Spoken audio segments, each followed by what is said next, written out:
I have to tell you that sometimes the world outside of America look at you guys and we are like, what the?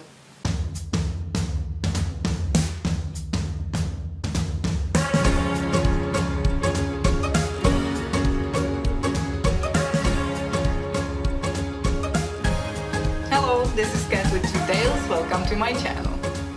Today I want to talk about the Me Too movement and the craziness that surrounds sexual harassment in America in general, because I think it's important to put Me Too movement into context. And I think it's rooted in a deeply unhealthy relationship that some segments of American society have to dating and flirting and courting and relationships between men and women in general. And I have to warn you that my opinion on the Me Too campaign and sexual harassment is probably a little different than what a lot of people in America would think, because even though I live in America now, I come from a country that wasn't really affected by the postmodern feminism or political correctness. So we have very little feminists in my home country. We probably only have one gender studies department in the country, and postmodern feminism is not really a prevalent opinion among women or men in my country. So when I'm in America, I think I have a fresh look on certain issues, and I have to tell you that sometimes the world outside of America look at you guys and we are like, what the?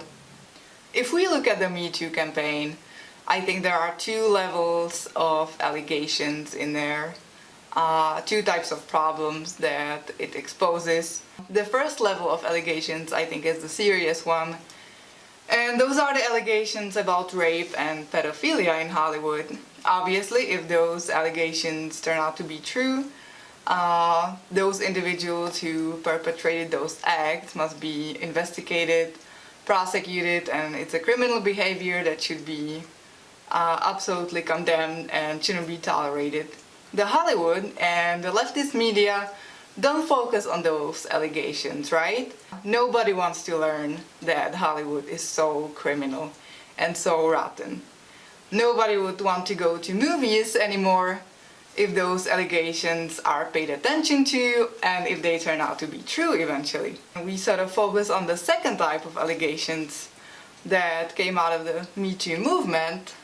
And the second type of allegations are the milder allegations, right? Those are the allegations about sexual harassment, the casting couch, degrading auditions, groping, and powerful individuals in Hollywood taking advantage of younger actresses. So this is where it starts to get tricky for me, because obviously I don't condone the behavior of the producers or directors like Harvey Weinstein, who took advantage of younger actresses. I think this behavior shouldn't be tolerated in any workplace, whether it's Hollywood or anywhere else. I think this behavior should be frowned upon. However, for the life of me, I just cannot see those actresses as victims, because these were adult women.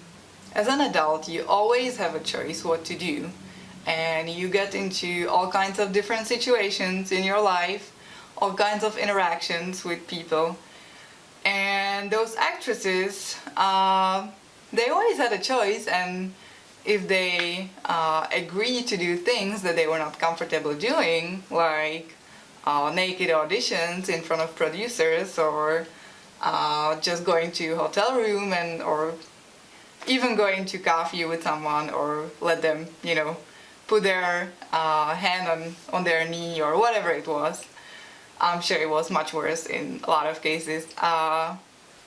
It was really their choice. Like, you don't have to be an actress in Hollywood. Like, if you want to be an actress and you are not comfortable exchanging basically your dignity for fame and money, you can be an actress in theater, you can be a local actress, you can be an actress in independent movies. Like, nobody's forcing you to be a famous and rich actress in Hollywood. As an adult woman, you always have a choice to walk away. All those actresses had a choice to walk away, but they didn't. because they wanted to get rich and famous. They decided to sell their bodies, souls, and dignity for roles. And that's why they are not victims. You are not a victim if you went along with that. And they subconsciously know that.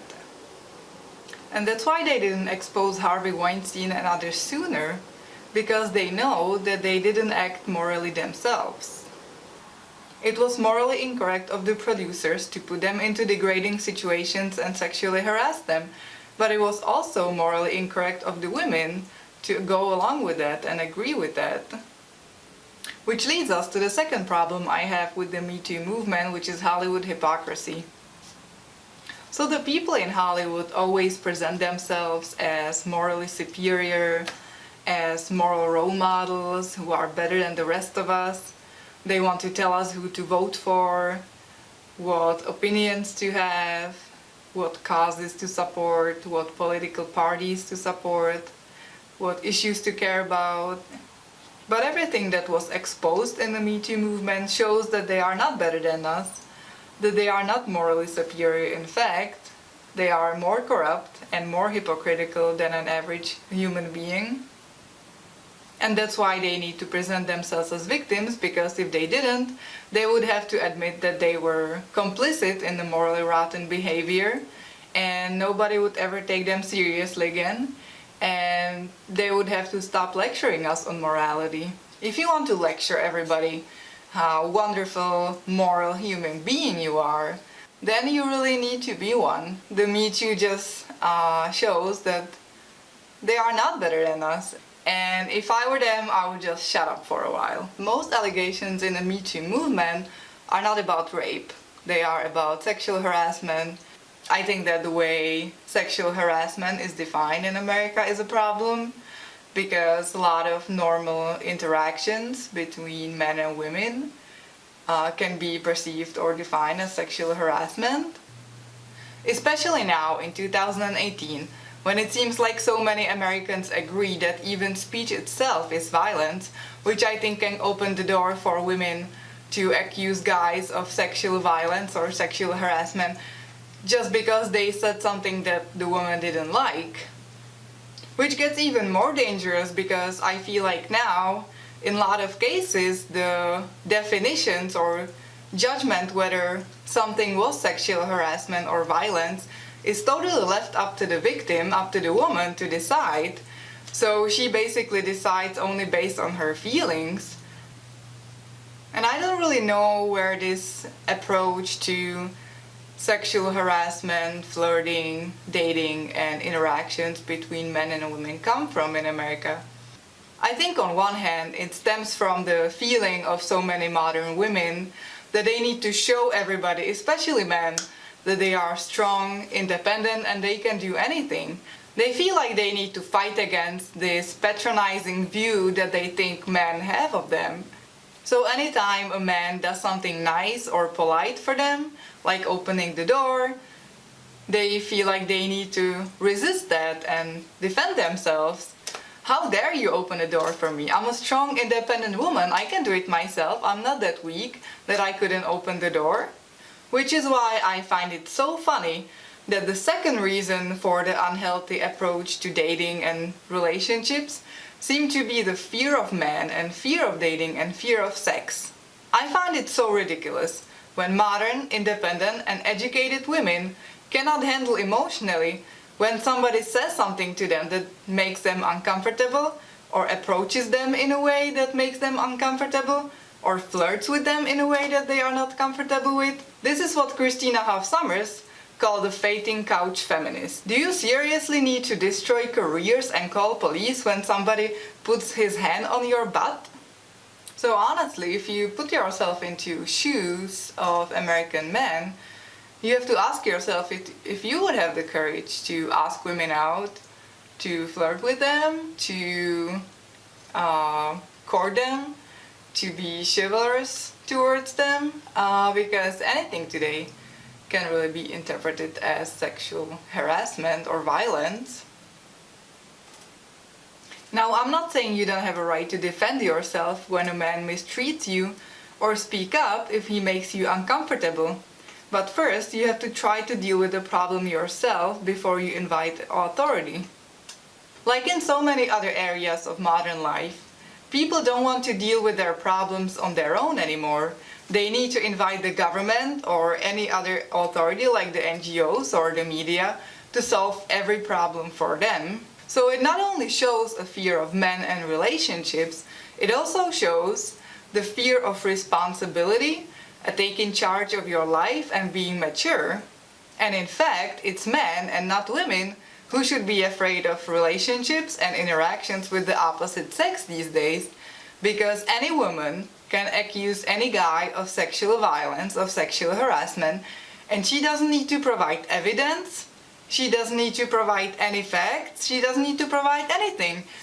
His life is basically in ruins without the woman even being questioned about her allegations. The problem is that there is no justice for men anymore. You can be thrown out of job when somebody accuses you of sexual harassment, but you don't even know the charges, you don't even know who accused you, and you have no chance to defend yourself. Another dangerous thing that I believe the metoo movement increased a lot is the fact that we are not allowed to make distinctions anymore. We are not allowed to say that there is a difference between a rape and groping and somebody pats you on the bed. To those snowflake feminists, it's all the same. And all this crazy stuff leads us to what I think will be the dangerous consequence of the Me Too movement. And that is that men will just stop trying anymore. They will give up on women and they will completely lose the trust in women. Because let's face it, the burden of approaching a woman, of starting a relationship or starting flirting, it's in most cases on men. Women are just not willing to do that.